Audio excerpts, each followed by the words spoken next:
आज 24 जुलाई 2024, मतलब 24/7/24। अभी सुबह के 7:10 हुआ। अभी मैं आपको 1972 में आई फिल्म अन्नदाता का गीत सुनाऊंगा, जो किशोर कुमार और सविता बैनर्जी ने गाया था। गीतकार योगेश थे, संगीतकार सलील चौधरी थे। फिल्म में अनिल धवन और जया भादुरी थे।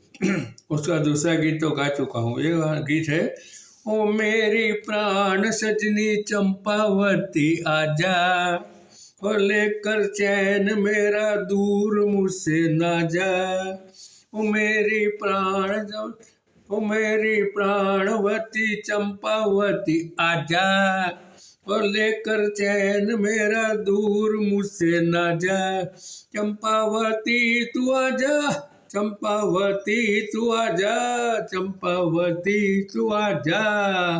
बस इसके साथ मेरे 1026 ऑडियो वीडियो गीत हो गए।